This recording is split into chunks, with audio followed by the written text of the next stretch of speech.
Hello guys, welcome back to Angry Bird video game series tutorial and Unity. In this video, we are going to respawn our Angry Bird after every launch. Exactly like this. So let's begin.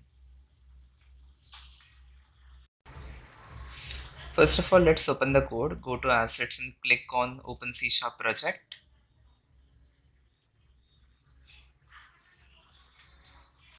Now we want to access some new components. So over here, let's use serialize field private. We are going to access a game object called as Angry Bird prefab. Then we are going to access the pivot point. So serialize field private game object pivot.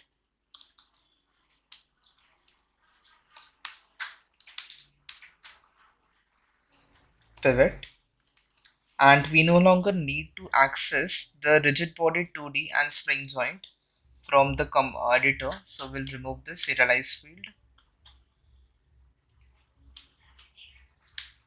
I'll move this 2 lines down. Now we want one more delay, that is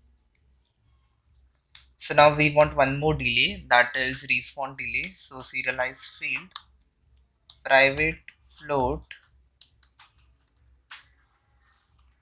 respawn delay. Now let's first access all these properties. So let's save the script and go back to editor. Over here, come to assets. We'll create a new folder as prefabs. Prefabs are nothing but an instance of a game object. So our prefab will be our Angry Bird. So drag and drop it over here. So we have created an Angry Bird prefab. Let's remove it from the hierarchy. Come to Angry Bird handler. Over here, I'll give respawn delay as 1 second.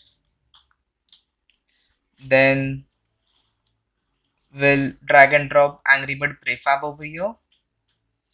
Then we'll drag and drop pivot. Let's save it and go back to code.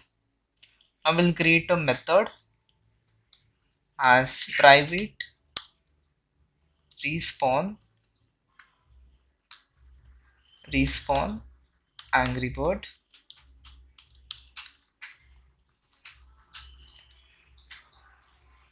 Private void respawn Angry Bird.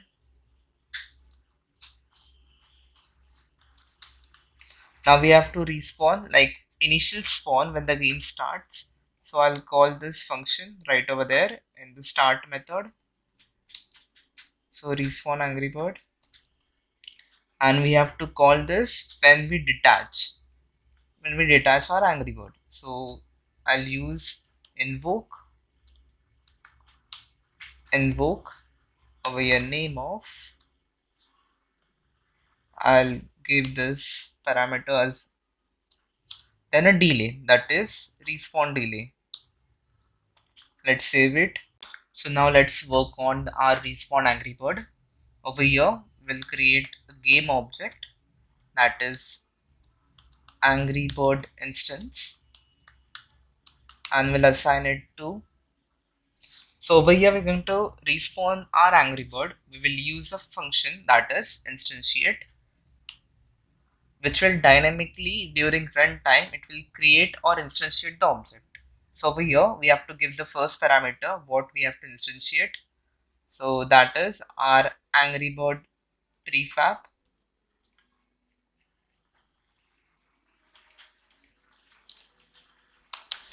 And one change over here, we don't want game object. Instead we'll use rigid body 2D. So over here we need to give the transform where we want to actually instantiate our Angry Bird. So that is pivot dot position. The last is the rotation. The rotation is saved in the data type called as quaternion. So quaternion. So we have to keep the default rotation. So that's why using identity method. So quaternion dot identity. Let's save it. Now we have to assign these two values, that is current Angry Bird rigid body and current Angry Bird spring joint. So let's come over here. So current Angry Bird rigid body is equal to, now we are going to get component. So we are using Angry Bird instance dot get component, and inside angle brackets we have to give what we are actually accessing, that is rigid body in this case. So rigid body 2D and curly and round braces. Similarly we have to do with spring joint. So current Angry Bird spring joint is equal to Angry Bird instance dot get component. Over here we're getting spring joint 2D, spring joint 2D, round brackets, and now we have to give a connected body to our spring joint. So that is current Angry Bird spring joint dot connected body is equal to pivot.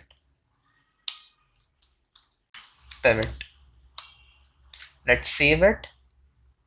Let's go back to our editor. Over here let's check Angry Bird. We have all set up, and let's play the game. As you can see, when a game starts, we are getting a spawning of Angry Bird over here. I'll launch it. After a second, we are getting another spawn, and this goes on. So that's it for this lecture. We'll see you in the next video. Thank you.